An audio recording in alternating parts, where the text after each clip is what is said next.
বিধানসভা নির্বাচনের দামামা বাজতেই রাজ্যের বিভিন্ন রাজনৈতিক দল তাদের প্রার্থী তালিকা ঘোষণা করেছে।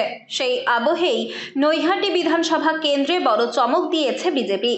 সাহিত্য সম্রাট বঙ্কিমচন্দ্র চট্টোপাধ্যায়ের পরিবারের সদস্য সুমিত্র চট্টোপাধ্যায়কে প্রার্থী করেছে গেরুয়া শিবির। ফলে এই কেন্দ্রে এবারে লড়াই ঘিরে রাজনৈতিক উত্তাপ অনেকাংশেই বাড়ল বলে মনে করছে রাজনৈতিক মহল। দলীয় প্রার্থী হিসেবে নাম ঘোষণার পর থেকেই প্রচারে নেমে পড়েছেন সুমিত্র চট্টোপাধ্যায়। সারা পশ্চিমবাংলে এখন যে অবস্থা, সেই অবস্থার বদলের জন্য একটা স্বচ্ছ সরকার, যেখানে লোকেরা মেধার ভিত্তিতে চাকরি পাবে। আর আমি পার্টিকুলারলি লেবার ডিপার্টমেন্টে কাজ করে এসেছি, আমি এমপ্লয়মেন্ট এক্সচেঞ্জেও ছিলাম, তাই আমি বেকারদের সঙ্গে খুব কাছাকাছি আমি ডিল করেছি এবং আশা করি আমাদের সময় অন্তত চাকরি আমরা পরীক্ষা দিয়ে পেয়েছি, চাকরি কিনতে হয়নি। কিন্তু নৈহাটির সঙ্গে তোমার কানেকশন আছে, এই মন্দিরটা তো আমরাই মেনটেন করি। নৈহাটিতে আমাকে বছরে আসতেই হয়, ঠাকুরের জন্যও আসতে হয়, তাই নৈহাটির ফিলিংসটা তো কিছুটা নিশ্চয়ই বুঝি। প্রথম পদক্ষেপ স্বচ্ছতা থাকবে।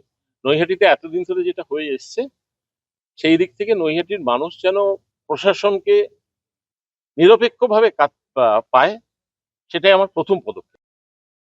জয়ের ব্যাপারে তিনি যথেষ্ট আশাবাদী বলেই জানিয়েছেন।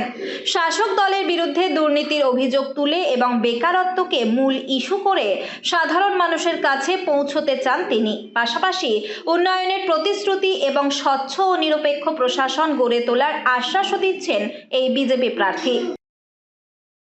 নৈহাটির বাসীর প্রতি পাশে দাঁড়ানো, নৈহাটির বাসী প্রতি যাতে নিরপেক্ষ সরকার পায়, এটাই আমার বেসিক কর্তব্য, যেটা যে কোনো জনপ্রতিনিধির কর্তব্য থাকা উচিত। আমি যতবার এখানে এসেছি, আমি এখানকার অন্ধকার জগৎ আজ নয়, আজ থেকে প্রায় 20-25 বছর আগের থেকেই জানি।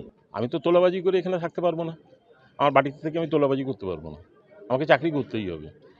তাই জন্য আমাকে বাইরে থাকতে হয়েছে। তাতে যদি আমি বহিরাগত হয়েছিলাম, আমি বহিরাগত, তবে আমি তোলাবাজ নই, এইটুকু বলতে পারি।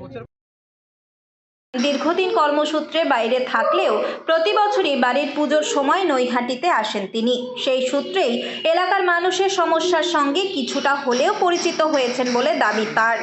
সেই অভিজ্ঞতাকে কাজে লাগিয়েই এবারে নির্বাচনে মানুষের আস্থা অর্জন করতে চান তিনি।